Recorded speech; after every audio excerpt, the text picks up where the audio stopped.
আচ্ছা, জীবনটা আসলে কি? জীবনটা আসলে খুব ছোট ছোট মুহূর্তের সমষ্টি।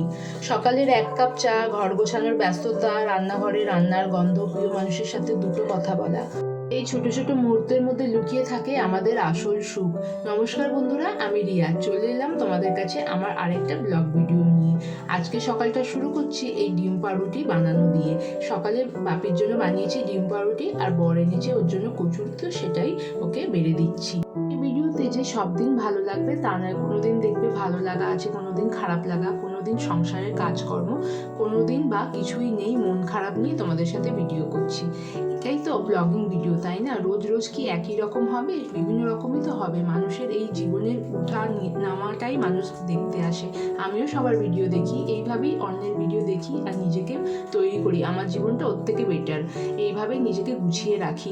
অন্যের কাজ দেখে তাদের থেকে অনেক কাজ শিখি, আর সেই কাজগুলোই ক্যামেরায় ধরে রাখতে খুব ভালোবাসি, কারণ আজকের এই ছোট ছোট মুহূর্তগুলো একদিন আমার কাছে খুব বড় স্মৃতি হয়ে থাকবে।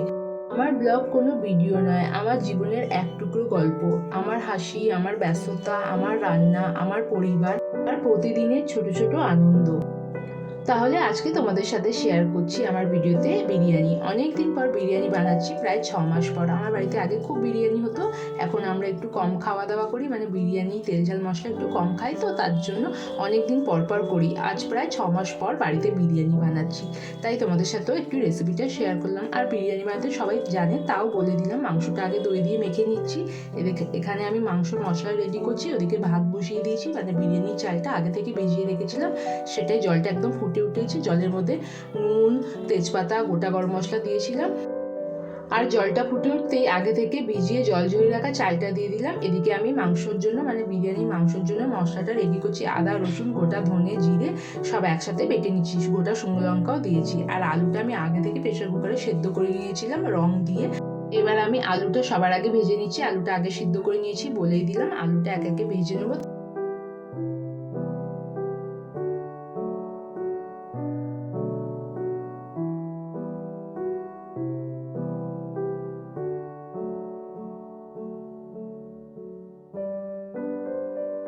আলু ভেজে উঠিয়ে নিয়েছি, এবার বানিয়ে নিচ্ছি বেরেস্তা। বেশ অনেকটাই পেঁয়াজ বেরেস্তার জন্য রেডি করে নিচ্ছি।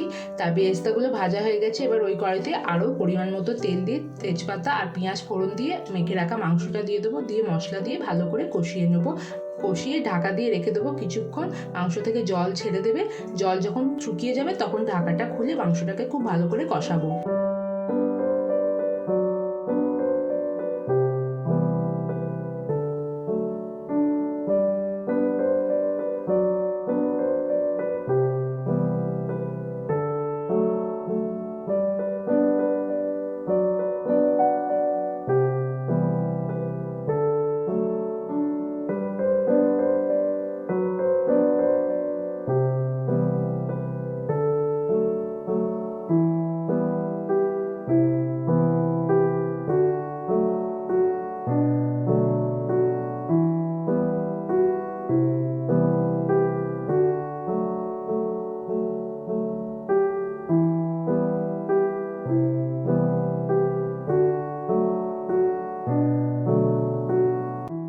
মাংসটা কষানো হয়ে গেছে, এবার পরিমাণ মতো জল দিয়ে ফুটিয়ে নিলাম। মাংসটা সেদ্ধ হয়ে গেছে, হালকা গ্রেভি মতো রেখেছি। এবার বিরিয়ানিটা লেয়ারিং করে নেবো। এখানে আমি জল রেডি করছি, গোলাপ জল, মিঠা আতর, দুধ আর জাফরান রং দিয়েছি।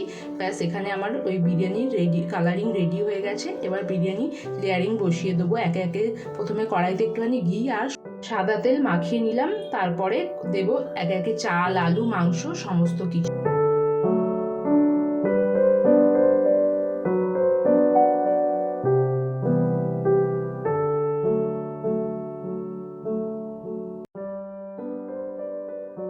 সবকিছু দিয়ে ওপর থেকে বিরিয়ানি মশলা আর বেরেস্তা ছড়িয়ে ঢাকা দিয়ে বিরিয়ানিটা আমি প্রায় 15 থেকে 20 মিনিট দমে দিয়েছিলাম।